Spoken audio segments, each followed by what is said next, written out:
We're in consultation on a proposal for a special dispensation for companies that are in distress because of COVID-19.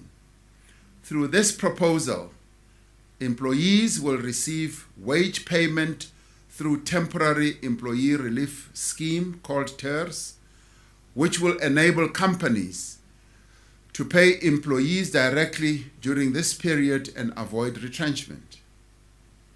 Any employee who falls ill through exposure at their workplace will be paid through the compensation fund.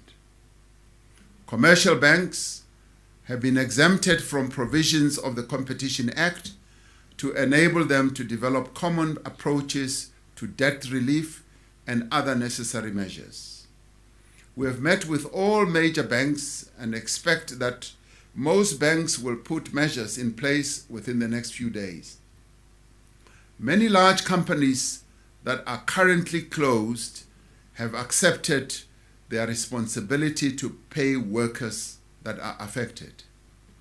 We call on large businesses, in particular, to take care of their workers during this testing period. In the event that it becomes necessary, we will utilize the reserves within the Unemployment Insurance Fund system to extend support to those workers in SMEs and other vulnerable firms who are faced with loss of income and whose companies are unable to provide support.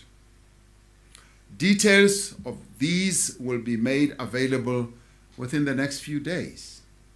Thirdly, we are assisting businesses that may be in distress.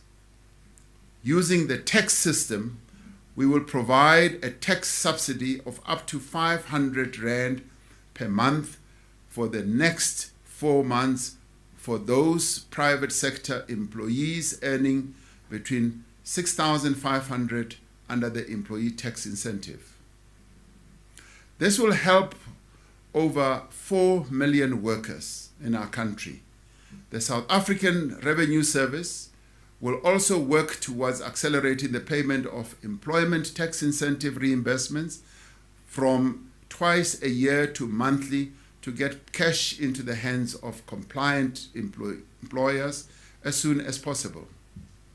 Tax-compliant businesses with a turnover of less than 50 million will be allowed to delay 20% of their pay-as-you-earn liabilities over the next 4 months and a portion of their provisional corporate income tax payments without penalties or interest over the next 6 months.